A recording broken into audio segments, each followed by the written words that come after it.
Another L-Reg R8. Rover 800 Vitesse in this beautiful brown burgundy, really deep and rich coupe manual with a sunroof. I've stumbled onto the Rover 800 Club register. I must be careful because this is definitely this is a beautiful example. That's the Honda V6, the 2.7, the original engine that would have been supplied with these cars, and it's a manual gearbox. Oh my god, he's got the phone. I don't know if you can see that, guys, but he's actually got the actual 1980s held up phone. Oh my gosh, that's a collector's item in itself. It's the SLI beautiful tailpipes. And this is the one you want, the 820 SI with the fastback, and they had to advertise it's got a catalyst on it. I'd noticed that from a mile away, but I just love the two-tone, the pinstripe. I mean, I don't know if this is actually painted. I don't think it is painted, but if we take a look in here, guys, I mean, these seats look so comfortable. Now, people argue, oh, it's more of a Honda. It does have an 80s Honda Japanese feel to it, but Rover had a lot of input in this car, and it shows, and it's just classy, 80s class. Just bring you around to the front. We've got the M series engine over here, P-Reg, beautiful wheel trims. I mean, so much of the fastback models, it's just so nice. This is the SE model, the SE version. Wow. Next to it we have the facelifted version. Massive. The seats are so thick it's untrue. Wow. So much leather. V6 24 valve. Now, this is still the Honda V6, the 2.8 litre. I believe that people prefer these to the Rover KV6 in these. It's each their own, but look at the amount of vacuum lines going to that module. That is like a computer, but it takes its information through air from different, and pressure from different parts of the engine to actually make its decisions. Incredible. Before solid state copper electrics, they used vacuum lines, and you look at it and it's so Japanese, it's untrue, it's techie, it's geeky, and these are the same people that came up with the VTEC system. The chrome slats on that grille. And this one is in a state of, well, I'd say restoration. It looks used, but very honest. I have to say the electronics look very dodgy. Now we have got some more TFs over here. Ooh, got red patched interior with matching carpets. Very, very nice indeed. Yep, MGF and DTF again.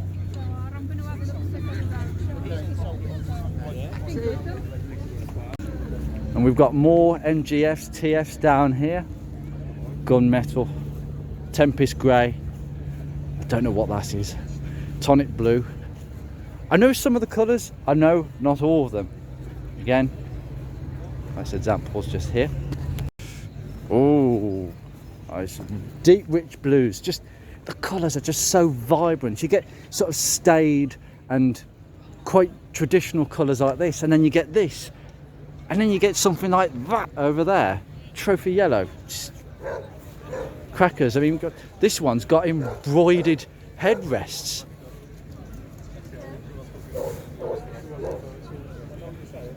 I do love the gear lever surrounding these, and then the buttons that go around, just the little finishes here and there. Oh, it's got MG embroidered.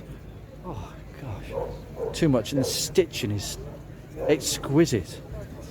I do get the impression that a lot of these cars had a lot of shortcomings, and in order to sell these cars they had to bling them up and make them look as good as they could, because the technology wasn't quite there, or the buying public didn't really take to Rover products in general, so they had to make it more sellable. Colours, That makes a car sellable. The colour range was second to none. I don't think there's any car manufacturer that matched Rover for the colours that you could receive, the combinations. And here we have an MGF, another MGF with the two-tone sort of green and black, which is a current theme on many of them.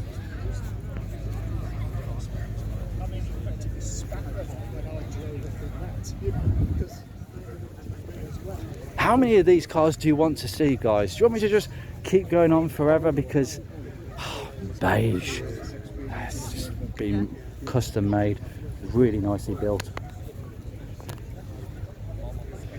Trophy yellow stands out an absolute miles. Shot silk, we've seen quite a few of these. That's very different. That's incredibly different. Well, you're not going to be able to distinguish parts of the engine. Your gearbox is green, your block is green, your cylinder head is green. All the important stuff is green. So cool. I think when people match the cam covers to the rest of the car, that's a really nice touch as well. It really just stand out. These the beauty covers. This is when they started adding beauty covers to their engines. I think it was the first Rover product to have a beauty cover, unless you count that the little beauty cover on top of the K series, which really is just not really a beauty cover. It doesn't cover anything. Nice little badge. 800. Another ZS here. And come round here, and oh, this is quite a familiar car. If any of you watch Joseph Lloyd off Lloyd Vehicle Consulting, this is his Rover 45 V6. Last I actually get to see it in person. The Cosmos wheels set it off really, really nicely.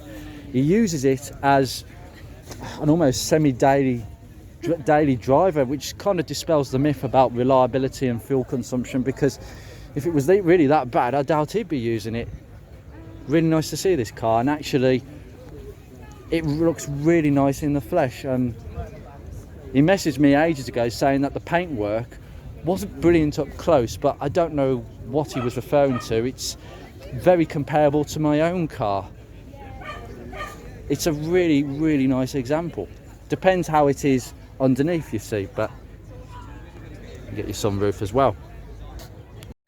And next to it we have the daddy of all Rovers, the Rover P5B 3.5, and this will be the coupe version. The coupe having a slightly slight roof. I think this started. I mean, look at the seats. The seats are very akin to what was in a P6, but these are even bigger. They're thick, just unbelievable quality. Everything from the door shuts, everything. They are, however, because they are actually quite well put together, they are a pain to restore, from what I've been told. Rose style wheels, absolutely gorgeous. This was Rover at its absolute zenith in the 50s and 60s.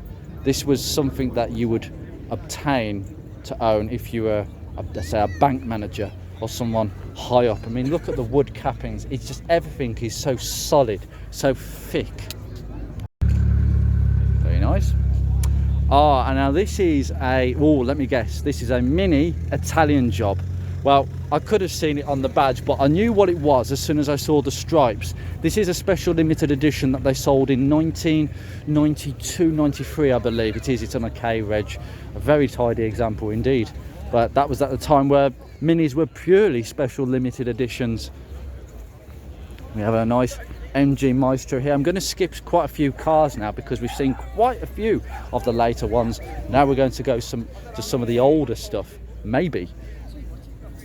Lattice wheels, nice decals. Getting them remade is getting a bit easier now because printing techniques have got better over the years, and we can have this stuff all remade. If you take a photograph to a printer, they'll make you one. This has to be one of the most endangered and rare cars at the show. It is, as most of you know, is an Austin Ambassador 2-litre HL with a nice chrome exhaust finisher. And I'll tell you something, the seats in these, I've sat in one before, the seats in these are the most beautiful, most comfortable seats you can imagine. They are just thick, absolutely weren't very well regarded, but it's the car the Princess should have been from the start. It should have been a hatchback instead of a boot. Oh, we have a Rover P6 2200 single carburetor, which apart from not being, I think presumably this is a manual, which it is, with the long later gear lever. It's just kind of the spec of my car, though it's been tastefully done in some sort of stone chip on the sills, which is interesting. Beautiful car, stunning. And then right next to it we have a Rover 95, a Rover 95 P4, which kind of started the pre-war Rovers and took Rover from the 1930s, 40s back into the modern day of the 1950s after the war, and they designed such, look at that, just so sleek. Headlight washer moment. And this is what you'd find in front of an MGTF, sorry, I got that right.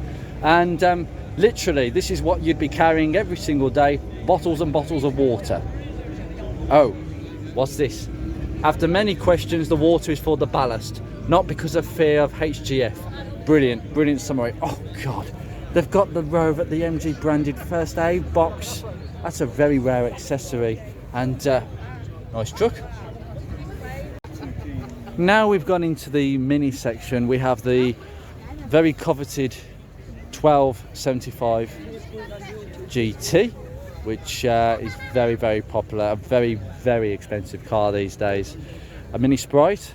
It's been very, very, you see so many modifications. It's untrue with minis. They are the most customizable car I think ever. I mean, I think only 2 CVs and Beetles are more customizable. We've got, I think that's a Mini 30 there, Mini Van, Mini Countryman. Oh, this is gorgeous. Gorgeous woodwork. Absolutely gorgeous woodwork. Oh, it's just so simple. Literally, the engine is sitting in front of your knees. And it is the Mini Club register. Another Clubman here and there. And the Austin version, not the Morris version.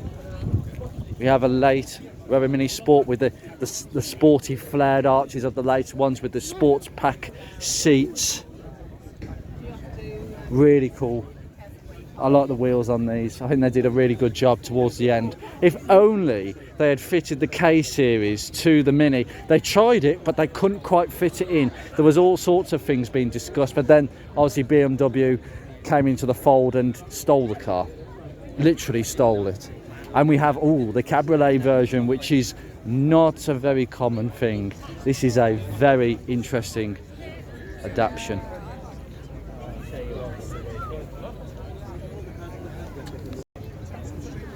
Minivan. Oh, early C-Reg, so 65. Yeah, that one's got floppy disks. I love it. Yeah. Very, rear engine. Very interesting. 2 engines? Maybe. And this one, I believe, is a very early Austin Cooper S.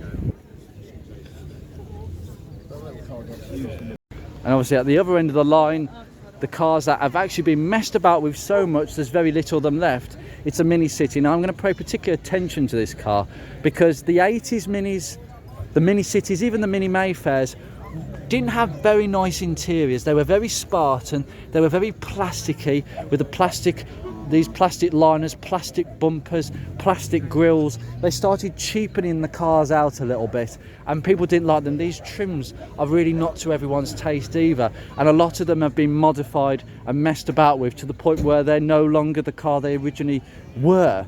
And it's so refreshing to see one that's been not messed about with, because you will not see a Mini City like this very often these days.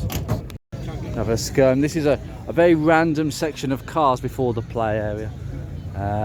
45, but it's a manual. Got the bumper thing going on there. BG04 Mini 25. Wow, a Rover R3, very early one. It is actually for sale as well for £1,000. Oh, is this an Austin A60? I think it is, you know. That's just exquisite. The size of that steering wheel, it must knock into your knees. That's the days before power steering wheels. Steering wheels were the size of Venus.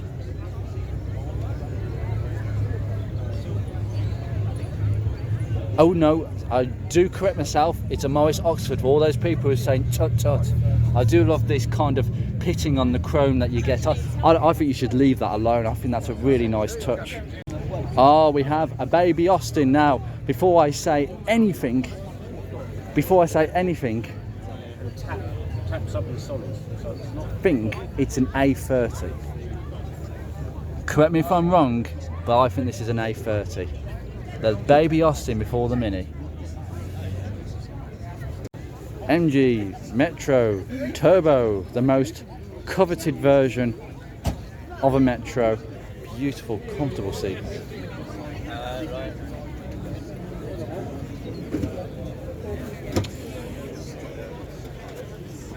MG logo on the seats. They're very, very, very nicely worn in.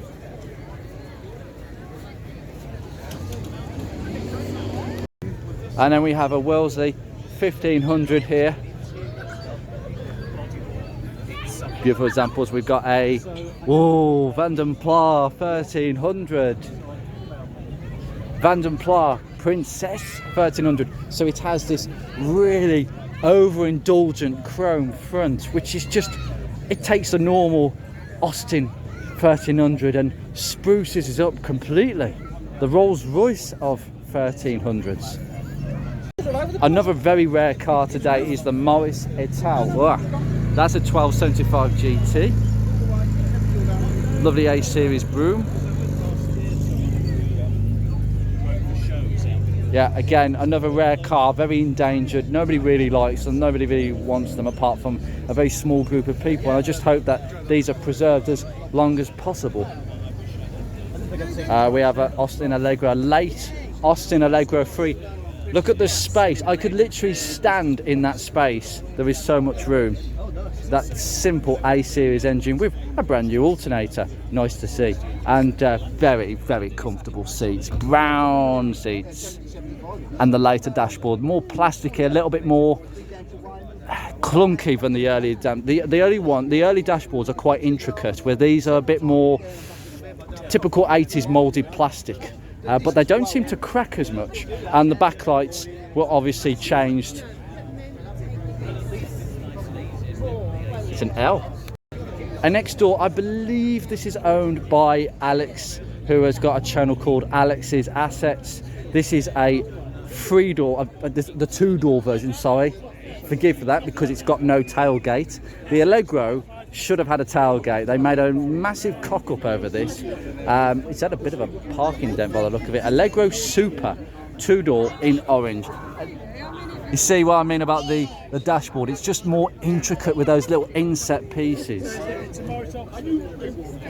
I love it when it's all open. End-on gearbox in the sump, as usual. Obviously, because of the end-on gearbox, the engine is quite tall, which necessitates quite a high bonnet line. But in the A-series, there's still plenty of room. Bloody leaky. What a lovely sticker. Nice battery as well. Period battery with removable cells that you can top up. Not maintenance free. That's the correct battery. That's been completely done up. We have an SD1 moving in. Power and prestige. We have a Triumph Acclaim, the last Triumph car. Oh, these are as rare as hen's teeth. Next to a Rover 3.5 litre coupe with the full leather, which has been completely done up. Triumph GT6. It's a right mix of cars over here. Then we got some veteran Austins. This will be interesting because I believe the clutch is in the middle and the brake is on the left. I might be wrong, but I'm pretty sure that will be the case on this sort of age. It's a nice Minor. Ooh. Next to an Austin 7. An Austin 7 Chumney, I believe. Oh, is it? Yes, it is. And it's for sale. Grief. You would struggle to get somebody for this now unless it's someone who's interested in these cars. That's the only problem with cars this age. And then we have some more Allegros over here, which always get lots of interest. Left-hand drive as well. Another beige Allegro Super in a 4-door version. This is what most people remember, and this would be an early version because it has the Cortex steering wheel that everybody either loves or hates. But I'm not being funny, that was advanced as well, because haven't other manufacturers like Peugeot got squarish steering wheels where they've got a flat bottom? Ford have done the same. Well, that was 50 years ahead of its time then. Another, that's lovely in white. I think white is a great colour for the Allegro. It brings off the front really nicely. It's just a huge selection of cars up here. Yes, I noticed that. Somerset, beautiful car. Austin Nash Metropolitan. What a complexly just strange car. It was basically sold for the American market, but quite a few were sold over here. It's just so 50s teddy boy style, art deco in nature. That's just purely Americanized but cool. A simple Austin underneath, but really cool. And we have a mini Sprite, of which I cannot fit into at all. It's so tiny, so cute. The Frog Eye Sprite. Austin for A35. This we have seen at the NEC Motor Show, but I did not see inside the engine bay. And wow, they've even labelled all the fuses. How cool is that? With an electric fan, very, very necessary indeed. Morris Minors. I don't know a great deal. I've got a minivan here. Austin A50. Morris Minor over here. With like a Wedgwood blue kind of style to it. Another one over here. With this A-series engine, all nicely painted up. Tudor bottle. At least it wasn't the sacks, the washer bottle sacks. It's actually gone to not the colostomy bag, but the actual bottles by this stage. Metro 1.1L. I've seen my first Metro of the day.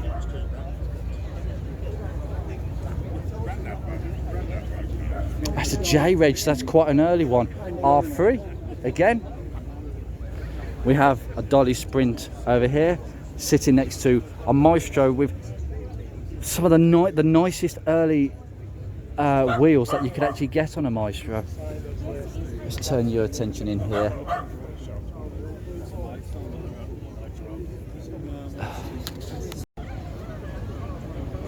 MG Midgets, MGB GT. Oh, I love a Landy. Love a Landy with its twin header. Now I'm thinking this is a Series 2, or it could be a Series 1. I'm not quite sure, but it's got a petrol engine instead of a diesel, so that might give it away. Land Rover people, if you know anything about Land Rovers, what is this? Series 1 or Series 2 or Series 2A, I believe. I don't think it's a Series 1, it'd be a Series 2 on that registration plate, Huey.